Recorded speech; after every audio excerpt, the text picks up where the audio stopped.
साथियों नमस्कार, जय भीम। मैं आपका दोस्त, आपका भाई धीरेन्द्र वर्मा बोल रहा हूँ। अपनी बात आगे शुरू करूँ उससे पहले दो लाइनें आप लोगों को सुनाना चाहता हूँ। सब कश्तियाँ जला जला के चले साहिलों से हम, सब कश्तियाँ जला जला के चले साहिलों से हम, अब तुम्हें क्या बताएं उस पार कौन है। इस बात का फैसला शायद वक्त भी ना कर सके, इस बात का फैसला शायद वक्त भी ना कर सके कि सच कौन बोलता है और अदाकार कौन है। तो दोस्तों, आज आज़ादी के 77 साल बीत जाने के बाद भी हम आज कहाँ आके खड़े हैं। जिन आज़ादी के महानायकों ने इस भारत भूमि को आज़ाद कराने के लिए हंसते हंसते फांसी के फंदे पर चढ़ गए, अपनी कुर्बानियाँ दे दी, क्या उन्होंने इसी भारत की कल्पना की थी जहां आज हम आप आके खड़े हैं। हम हर साल अपने महापुरुषों की जयंतियां मनाते हैं, हर साल अपनी आज़ादी को याद करते हैं, गौरवान्वित होते हैं, लेकिन आज़ादी जिस मायने में हमको मिली थी, जो सपना आज़ादी के नायकों ने देखा था, क्या सपना उनका पूरा हुआ? मेरे दोस्तों, मेरे भाइयों, इस देश को आज़ाद कराने के लिए अपने जानों की कुर्बानी देने वालों ने, इस देश के लिए अपना सब कुछ कुर्बान करने वाले लोगों ने सपना देखा था कि हम हजारों साल की गुलामी के बाद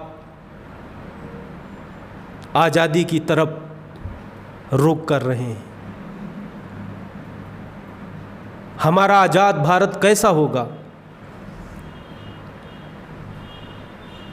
दोस्तों, आज बड़े दुख के साथ कहना पड़ता है कि हम आज़ादी का जश्न तो मनाते हैं, लेकिन जो आंतरिक आज़ादी है वो आज़ादी से आज भी इस देश के करोड़ों लोग दूर हैं। इस देश के अंदर आर्थिक आज़ादी नाम की कोई चीज़ नहीं है। क्यों नहीं है? क्योंकि इस देश का 80% पैसा केवल इस देश के 6% लोगों के पास पहुंच गया है। आज़ादी के 77 साल बीत जाने के बाद भी हमारे महापुरुषों ने सपना देखा था कि इस देश से जातिवाद धीरे धीरे ख़त्म होगा, एक जाति दूसरे जाति से प्रेम करेगी, भाईचारा बनाएगी। लेकिन क्या जाति ख़त्म हुई? जाति का नफरत दिन ब दिन बढ़ता जा रहा है।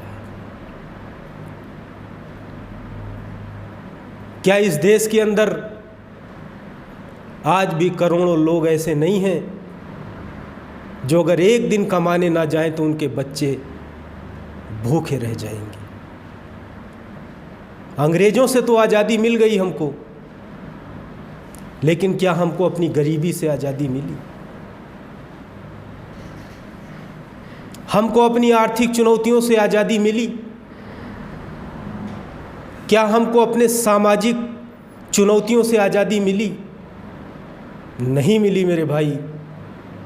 और आप मेरी बात नोट कर लो कि जिस देश के अंदर सामाजिक, राजनीतिक, आर्थिक आज़ादी नहीं होती है, वो देश कभी महान नहीं बन सकता, वो देश कभी विश्व गुरु नहीं बन सकता।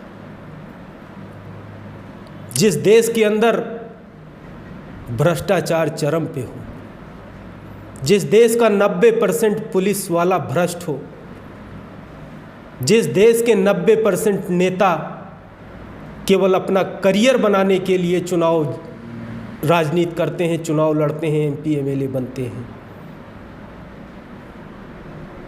जिस देश के अंदर गरीब लोगों से, कमज़ोर लोगों से, पावरलेस लोगों से थाने में एक सिपाही भी इज्जत से बात करना पसंद नहीं करता। क्या हम अपने देश को महान कह सकते हैं? नहीं मेरे भाई। अगर इस देश को महान बनाना है तो हमको अपने दिमाग से अपनी जातीय अस्मिता को त्याग करना पड़ेगा। अगर हमें इस देश को महान बनाना है तो हमें अपने सीने में दया और करुणा का भाव पैदा करना पड़ेगा। अगर हमें इस देश को बनाना है तो इस देश से भ्रष्टाचार खत्म करना पड़ेगा। अगर हमें इस देश को बनाना है तो इस देश के ईमानदार लोगों को आपको पार्लियामेंट और असेंबली में भेजना पड़ेगा। मैं आपसे पूछता हूं कि जो बच्चा पेपर चोरी करके या 20 लाख रुपए में पेपर खरीद के थानेदार बनेगा, पटवारी बनेगा, ग्राम सेवक बनेगा, आरपीएस बनेगा, आरएस बनेगा, वो क्या कभी देश की सेवा करेगा? वो सिर्फ अपने लिए काम करेगा। उसको जनता के दुख से कोई मतलब नहीं, इस देश से कोई मतलब नहीं। लेकिन हमारी देशभक्ति सिर्फ एक ही जगह जागती है। कहाँ जागती है? जब हिंदुस्तान और पाकिस्तान से युद्ध हो, जब हिंदुस्तान चाइना से युद्ध हो, जब हमारा सैनिक बॉर्डर पे शहीद होके आता है तो हम लाखों लोग झंडे लेकर, गाड़ियां सजाकर उसकी अंतिम यात्रा में शामिल होते हैं। बस यहीं तक हमारी देशभक्ति सीमित है।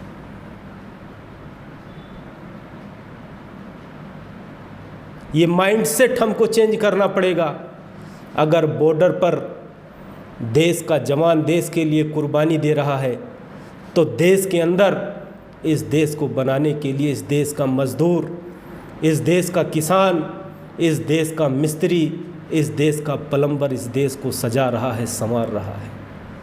ये हाईवे पर झाड़ू लगाने वाले लोग, पौधों की कटिंग करने वाले लोग, ये भी इस देश को संवारने का काम कर रहे हैं। लेकिन उनके काम में हमें देशभक्ति नज़र नहीं आती है। हमारे दिमाग में सिर्फ एक ही चीज़ सेट हो गई है, देशभक्ति क्या है? हमारा कोई जवान शहीद हो जाए, हमारा खून खौल उठता है। मेरे भाई, मेरे दोस्त, मैं आपसे कहता हूँ, जब तक इस देश से गरीबी नहीं मिटेगी, जब इस देश से धार्मिक और जातीय भेदभाव नहीं मिटेगा, जब तक इस देश के लोगों के अंदर आपस में प्रेम नहीं होगा, भाईचारा नहीं होगा, तब तक हम अपने राष्ट्र को कभी महान राष्ट्र नहीं बना सकते। मुझे नहीं पता कि मैं कितना सच बोल रहा हूँ, कितना झूठ बोल रहा हूँ, लेकिन मेरा ये मानना है कि राष्ट्र किसी ज़मीन के टुकड़े को नहीं कहते हैं। देश ज़मीन से नहीं बनता है, देश लोगों से बनता है। देश को लोग बनाते हैं और देश कैसा बनेगा ये उस देश के लोग तय करते हैं। उनका आचरण कैसा है, उनका एक दूसरे के प्रति प्रेम कैसा है। और मैं खासकर अपने ऊंची जाति के भाइयों को कहना चाहता हूँ, जो क्षत्रिय हैं, ब्राह्मण हैं, वैश्य हैं, उन लोगों से मैं हाथ जोड़ के कहना चाहता हूँ कि जाति में कुछ नहीं रखा है, जातीय अस्मिता में कुछ नहीं रखा है, केवल मन का भ्रम है कि हम ठाकुर हैं, हम ब्राह्मण हैं, हम बनिया हैं, हम यादव हैं, हम जाट हैं, केवल मेरे भाई ये मन का भ्रम है। जिस दिन हम अपने दिमाग से ये जाति का कीड़ा निकाल कर फेंक देंगे और जिस दिन हम ये सोचने लगेंगे कि हम इंसान हैं, हम भारत के नागरिक हैं, उस दिन इस देश को बदलने से कोई रोक नहीं सकता है। मेरे भाइयों, मैं बीच बीच में आप लोगों के पास आता रहता हूँ, अपनी बातें आप लोगों के बीच में रखता रहता हूँ। दोस्तों,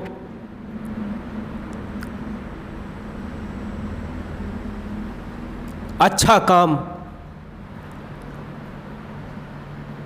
शुरू करना ही बहुत बड़ी बात होती है और अच्छे काम का अंजाम अच्छा ही होता है।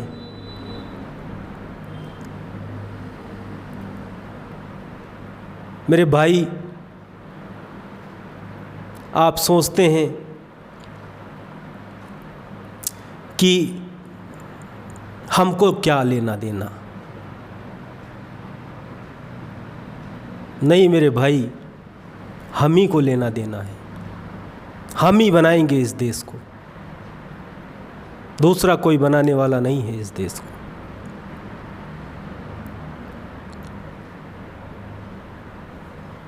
तो आप लोगों से